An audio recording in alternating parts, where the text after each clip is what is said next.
you are with me, Ing, again. I hope you enjoy my first 2 episodes. And feel free to share your thought after you listen to the story. I believe that each one of us has our own story. We all have gone through many things in our lives that shape our thoughts become who we are right now.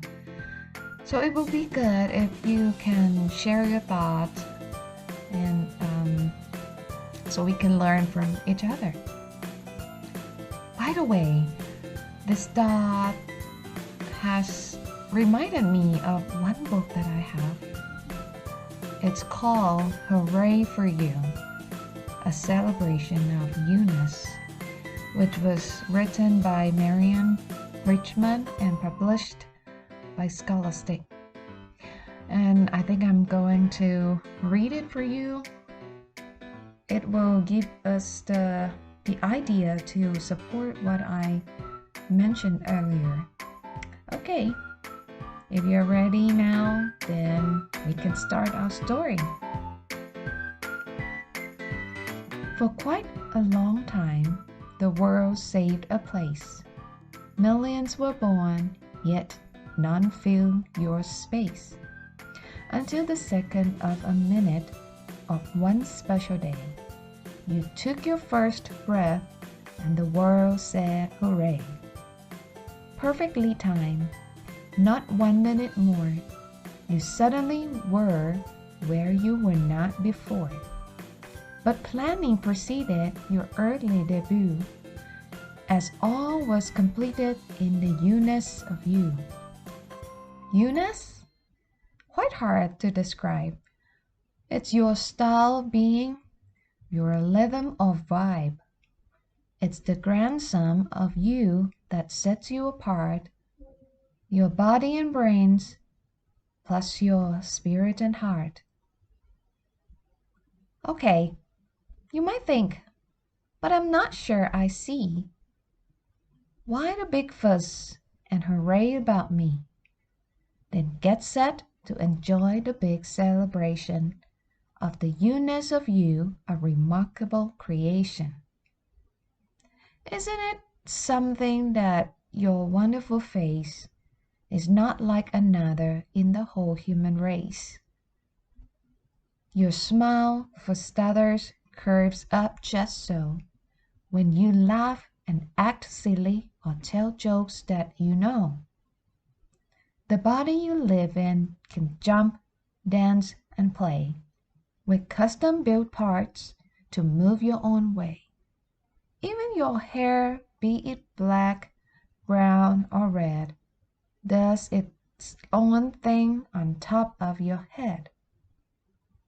And your certain good looks are just one teensy part of the You-ness galore of your mind and your heart.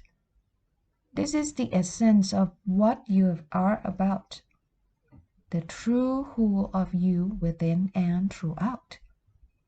For instance, the way your brain likes to think, it just happens. You say like a sneeze of a blink.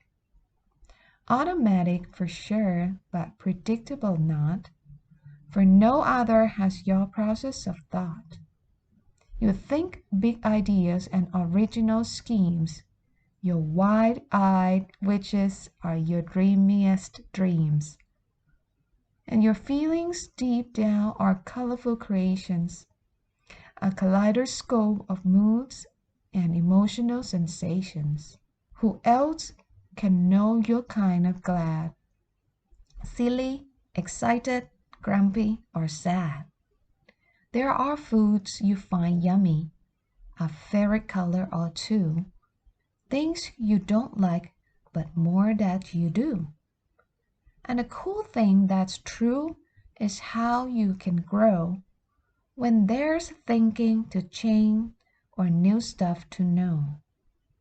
You're perfect as you, but my friend, you will see days when delighted is not what you will be. You might even think, I'm sure which to be like him, her, or them, any person but me. Then stop that at once. Put gloom on the shelf, say goodbye doubt, and hooray self. If people compare you with another, like a mother or sister or uncle or brother, to them you can say for certain indeed, am completely for sure me guarantee.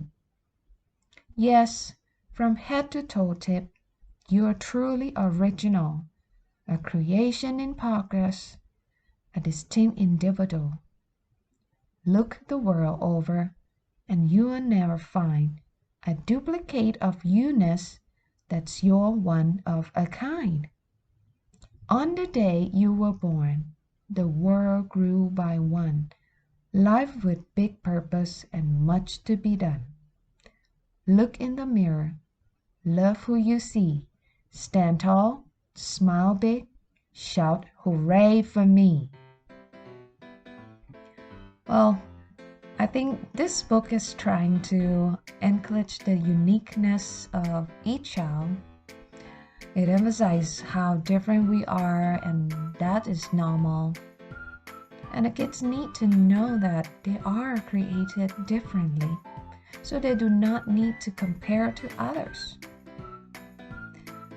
And though this is the value that adults want to put in the kids' lives, we hardly deny that as adults, we did compare to others quite often in our lives too. In this competitive world, sometimes it urges us to compare to others or to be like someone until we forget who we are. When reason we were created to be different is to fulfill each other. Because we are one body in community, each of us play a different role to make our community perfect. Well, imagine if we all play as hands in the body of community. Then, who's going to be leg and eyes? And if we have no leg and eyes, how can we walk to the destination? That sounds impossible. Don't you think so? I hope that after you listen to this story, you will be proud of who you are and how you were created. And stop comparing to others, but compare to yourself. You can be a better version of you.